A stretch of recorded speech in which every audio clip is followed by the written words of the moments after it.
be crispy to the point, okay? So we can all read this together. 1, 2, 3.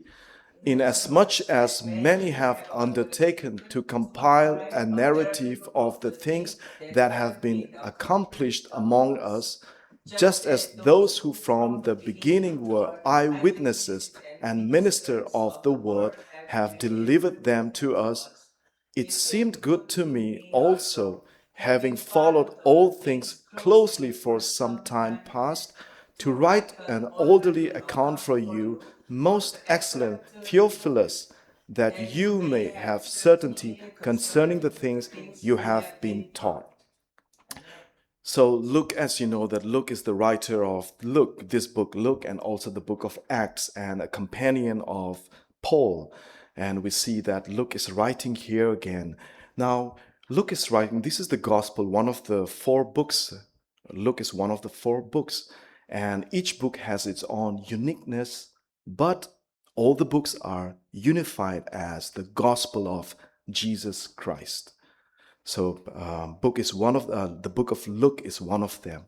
Now, the important thing about the book of Luke, since this is the first part of the book of Luke that we are learning today, the book of Luke here, Luke is trying to reinstate the gospel of Jesus Christ. Reinstate means trying to explain it in a more clear way to somebody, a more clear way, not because the other who wrote the gospel or preached the gospel did not do well. It does not mean that, but it means Luke is targeting someone or some group of people.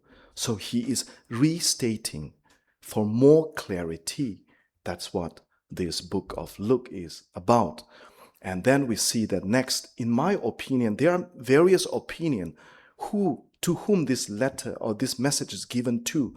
Here we see Theophilus is a person, a name.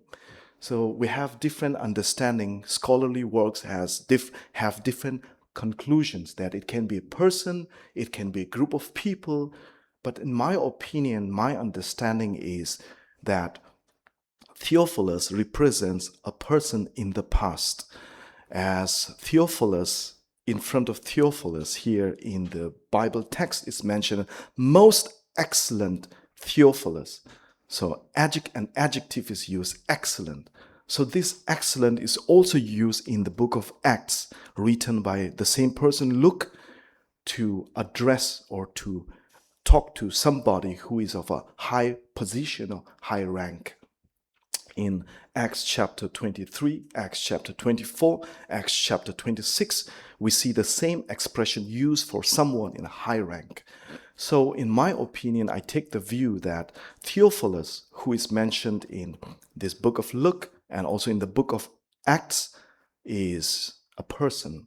And that person is of high rank, has some position. And I do believe that he may not necessarily be a Jew, Israelite. He might possibly be a known Jew. The reason being, in the book of Luke, very uniquely, Luke is talking about a particular group. But before then, he's addressing this very person, the person Theophilus. Okay? So like that. So now, the next third question here is, why is Luke writing or giving this message to Theophilus when it's mentioned that Theophilus was already taught about Jesus Christ?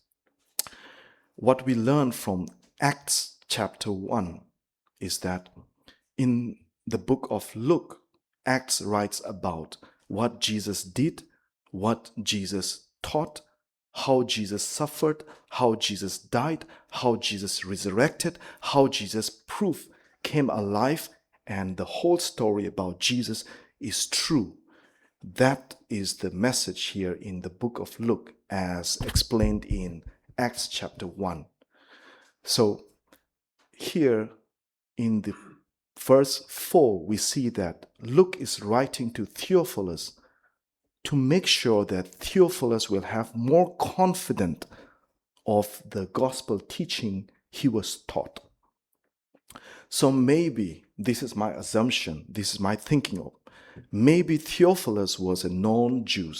He was a known Jew, and also being in a high position, living in the Romans time, the Roman Empire time, maybe, and he was taught the gospel, but in his context, maybe there is chance, or there are possibilities that Theophilus might wonder if the teaching is true, or if it's possible that his faith may be affected or hindered. So look in advance, beforehand, he's trying to give confidence to Theophilus of what he learned about Jesus Christ. Okay, so that's how it is. And we'll move on to the next slide. And in the next slides, furthermore, can we move to the next? Thank you so much. So in the next slide, in this book of Luke, as we know that Luke is writing a message to Theophilus, so does it mean to say the book, if this book, the book of Luke, is written to Theophilus, does it mean to say that this is not a message to any of us? Well, that's not.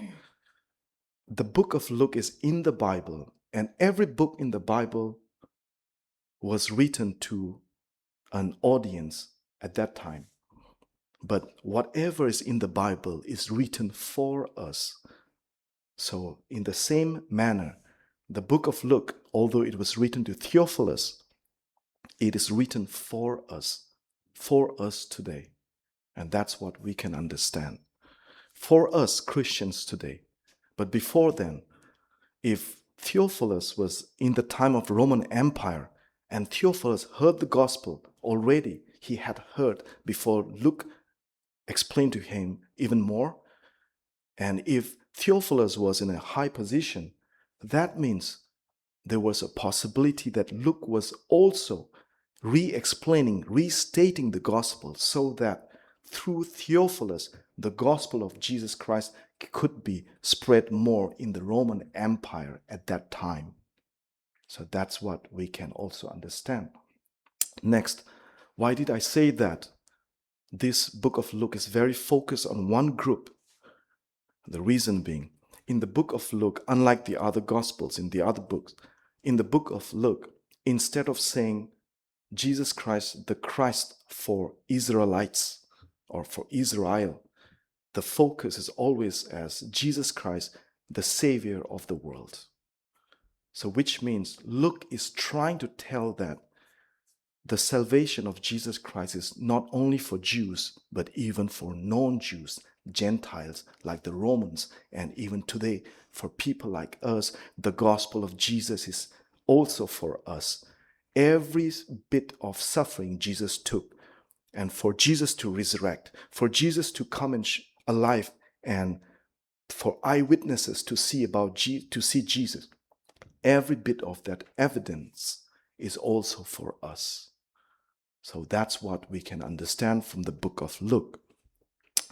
And the next thing about the book of Luke is that since the book of Luke is telling, just hearing the gospel is not enough. We need to contextualize the gospel and learn deeper. Like Theophilus, you need to learn deeper. So I will explain to you deeper so that I can make sure that your understanding of the gospel it does not get confused, or instead, rather your faith and your belief, your confidence in the gospel of Jesus Christ should become strong and firm. So like that, for all of us today, the gospel of Jesus saved us. By hearing, we believed. But that's not enough. Just because we are saved, it does not mean to say we don't need to hear and learn the gospel of Jesus deeper. It does not mean we just go and evangelize to anybody. No, that's not it. If we are saved by the gospel of Jesus by hearing, the gospel of Jesus by believing, which is the grace of God, it is important for the saved people who heard the gospel to learn deeper about the gospel of Jesus Christ. That is how Jesus lived, what Jesus did, what Jesus taught, and how did he suffer, how did he die, and why did he die? Did he resurrect? If he resurrect, where are the proofs? And How do we say that the story of Jesus was not just a fictional story? How do we know that this is true? We need to grow deeper as believers too. And that way our faith confidence would be strong. Then we can truly evangelize to others too. Especially today in this world, youngsters, those who are young, are not emotional like before. In the past, if the head of the family, the head of the community became a Christian, when they became Christian, all the younger ones simply just followed. But these days, individualism, independence, self-relying, self-dependence, society has changed. The wife is not really dependent on the husband like before. Wives can also be independent because of the economy, because of the lifestyle. So like that, even the younger ones, they don't simply become Christians or believe in Jesus just because of their parents.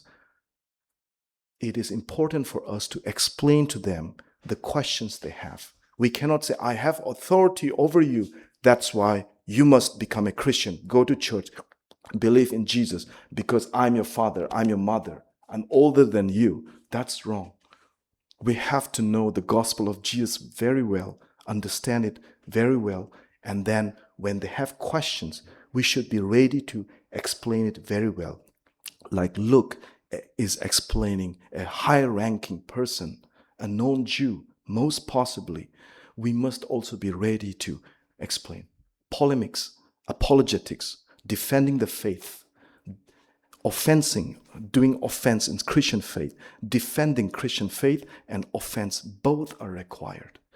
So as believer, it is a good opportunity for non-Jews like us to study the book of Luke very well, because this is our context. We are not from Israel.